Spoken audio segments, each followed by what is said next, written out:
कोई ना जाए।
ਵਿੱਚ ਸਾਰੇ ਪੱਤਰਕਾਰ ਸਾਥੀਆਂ ਦਾ ਬਹੁਤ-ਬਹੁਤ ਸਵਾਗਤ ਹੈ।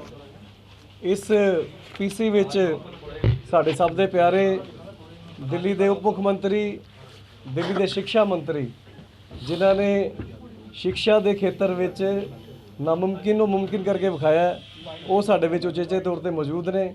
ਸਵੇਰੇ ਦਰਬਾਰ ਸਾਹਿਬ ਮੱਥਾ ਟੇਕ ਕੇ ਤੇ ਉਸ ਤੋਂ ਬਾਅਦ ਦੁਰਗਿਆਨਾ ਮੰਦਿਰ ਮੱਥਾ ਟੇਕ ਕੇ ਪੰਜਾਬ ਦੀ ਖੁਸ਼ਹਾਲੀ ਲਈ ਅਰਦਾਸ ਕੀਤੀ ਹੈ ਤੇ ਪੰਜਾਬ 'ਚ ਵੀ ਦਿੱਲੀ ਵਰਗੇ ਕੰਮ ਹੋਣ, ਪੰਜਾਬ ਵੀ ਫਿਰ ਤੋਂ ਮੁੜ ਖੁਸ਼ਹੋਦੀਆ ਜੀ ਦਿੱਲੀ ਦੇ ਸਿੱਖਿਆ ਮੰਤਰੀ ਤੁਹਾਡੇ ਅੱਗੇ ਰੱਖਣਗੇ। Over to Manish ji. जो मौका मिला है काम करने का और दिल्ली में पिछले 5-6 साल में जिस तरह की राजनीति, जिस तरह का काम किया है, वही राजनीति, ईमानदारी की राजनीति, काम करने वाली राजनीति पंजाब में भी सफल हो और पंजाब के लोगों की भी खुशहाली हो, पंजाब के लोगों को भी अच्छी शिक्षा, स्वास्थ्य मिले, रोज़गार मिले, दिल्ली के लोगों को भी और कृपा बनी रहे खुशहाली पे, और साथ साथ देश भर के लोगों को भी मिले। अब इस मौके पर थोड़ी सी बात मैं फिर आपके बीच भी रखने आया हूँ, क्योंकि पंजाब में लोकल बॉडी इलेक्शन हो रहे हैं और लोकल बॉडी इलेक्शंस में इस बार आम आदमी पार्टी को बहुत जनता उम्मीद की तरफ से देख रही है, क्योंकि पिछले 5 साल उम्मीद की तरफ इसलिए देख रही है क्योंकि उसने अब दिल्ली में आम आदमी पार्टी का काम देखा है।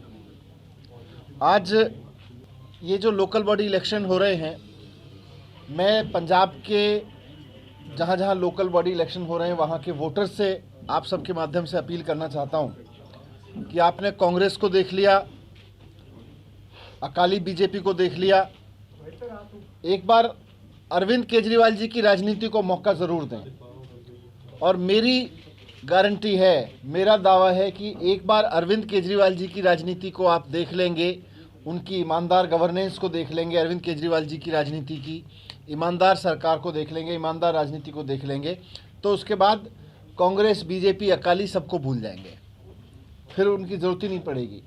जैसा दिल्ली में हुआ है, दिल्ली में भी यही हुआ है कि लोगों ने एक बार कांग्रेस देखी, बीजेपी देखी, बीजेपी देखी, फिर कांग्रेस देखी, लेकिन जब आम आदमी पार्टी की, केजरीवाल जी की ईमानदार राजनीति की झलक उन्होंने देखी और उसको उन्होंने एक्सपीरियंस किया, तो उसके बाद अब बीजेपी कांग्रेस का नाम लेना भूल गए।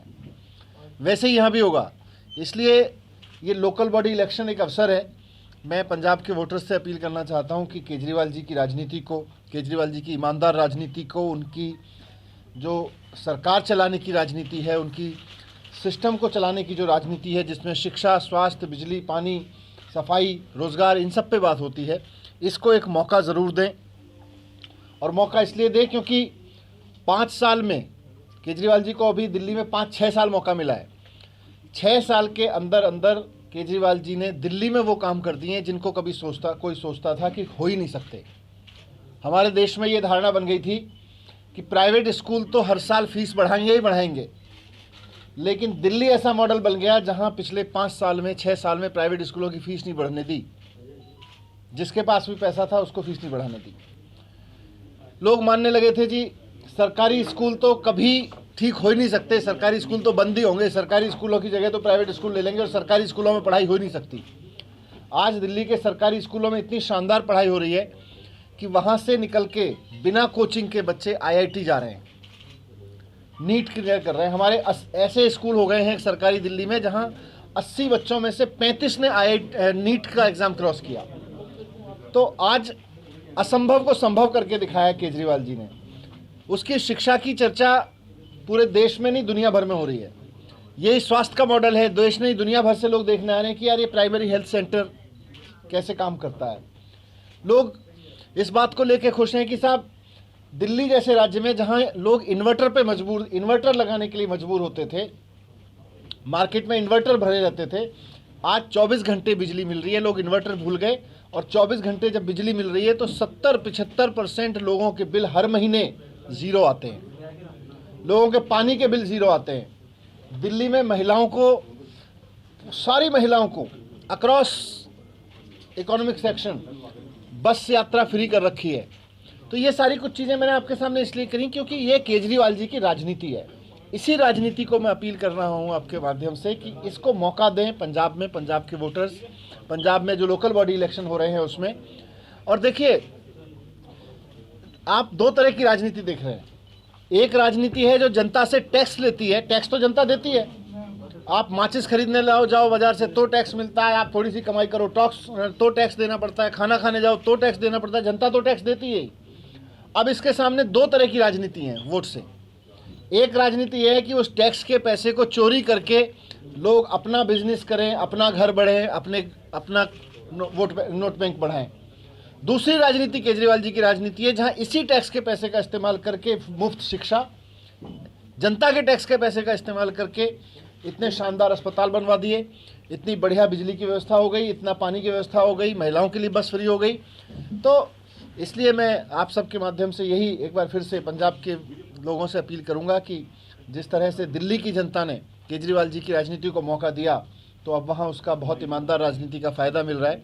वैसे यहाँ भी मौका ज़रूर दें, यही मैं आपके बीच में रखने आया था।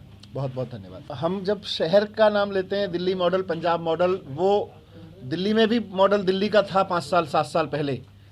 बात यह है कि एक है ईमानदार राजनीति, केजरीवाल जी की राजनीति है। तो हम पंजाब के बीच जो आए हैं इसी बात को लेकर आए हैं और हमारे जर्नैल सिंह जी और बाकी सब साथी जो लोगों के बीच जा रहे हैं, हमारे कैंडिडेट्स जो जा रहे हैं, कि साहब एकमात्र ऐसा नेता है देश में जो आपके टैक्स के पैसे का सही इस्तेमाल करते हुए आपको सुविधाएं दे सकता है। बाकी सब तो आपके टैक्स के पैसे को चोरी करते हैं। केंद्र सरकार की कुछ मजबूरी है, मुझे लगता है हम सब जानते हैं। देखो सारे लोग जानते हैं कि ये जो बिल बनाए हैं ये किसानों के लिए तो बनाए नहीं हैं, ये तो कॉरपोरेट्स के फ़ायदे के लिए बनाए, कुछ चंद कॉरपोरेट्स के फ़ायदे के लिए। तो अब उन कॉरपोरेट्स को फ़ायदा पहुंचाने के लिए केंद्र सरकार इतनी जिद पे क्यों अड़ी हुई है कि देश भर के किसानों की पीड़ा उसको दिखाई नहीं दे रही, उनकी आवाज़, उनका विरोध दिखाई नहीं दे रहा। उनको लग रहा है कि अब किसान सारे देश में खड़े हो गए कह रहे हैं जी हमको फ़ायदा नहीं हो रहा, फिर भी कह रहे हैं नहीं आपको फ़ायदा हो रहा है। क्या मजबूरी है वो हम सब समझते हैं। सर, पंजाब में कांग्रेस की ओर से बार बार कहा जाता है कि दिल्ली में ये कानून आपकी ओर से लागू कर दिए गए, इस पे स्थिति थोड़ी साफ है। ये कैप्टन साहब पूरी तरह से अफवाह फैलाते हैं। हकीकत ये है कि कैप्टन साहब जो कर रहे हैं, कैप्टन साहब और मोदी जी की तो खूब दोस्ती है। वो बैठते हैं जाके तो वहाँ कुछ और मुद्दों पे बात करके आते हैं, बाहर कुछ बताते हैं। कैप्टन साहब ने तो ये कानून की कमेटी में थे, उन्होंने बनवाई क्यों वहाँ पे? और सर एक बार कहा गया है कि प्रधानमंत्री डरपोक हैं। क्या कहना? अब थोड़ा डर जाएं तो अच्छा है, किसानों से तो डरें, किसानों से डरना चाहिए। और लाल किले को लेकर जो पंजाब में लड़कों पे पर्चे हुए हैं, वांटेड किए हैं लोग, उसके विरोध में पंजाब में कैसे देखते हैं? देखिए लाल किले पे जो वायलेंस हुई वो तो हम सब मानते हैं गलत हुई, लेकिन उसके आरोप में जिन लोगों के फ़ोटो वायरल हुए, जिन लोगों के बहुत ऑब्वियस जिनकी शक्लें दिखीं, वो तो सब दिख रहा है कि भारतीय जनता पार्टी के लोग हैं। भारतीय जनता पार्टी ने उनको भेजा था। तो वो फिर अपने लोगों को बचा रही है। कांग्रेस सरकार उसकी बेल क्यों करा रही है? इसीलिए मैंने कहा ना, दोस्ती है इनकी सबकी आपस जी, में। आपको नहीं लगता ये पार्टियां, राजनीतिक पार्टियां किसानों के आंदोलन को भुनाने में लगी हुई हैं? देखो जी, मुझे लगता है अगर मतलब राजनीतिक पार्टियां अगर किसानों के साथ खड़ी हैं तो खड़े होना चाहिए। राजनीतिक पार्टियां देश की किसी और सपने पे बात करते रहें और इस देश का किसान सड़कों पे बैठा रहे तो वो राजनीति क्या हुई? फिर वो राजनीति किसके लिए कर रहे हैं? सबको अपने राजनीति छोड़ के, मैं तो कह रहा हूँ केंद्र में बैठी हुई सरकार को भी सुन लेना चाहिए कि भाई ये किसान है, वो ही बुना ले। आम आदमी पार्टी की चैट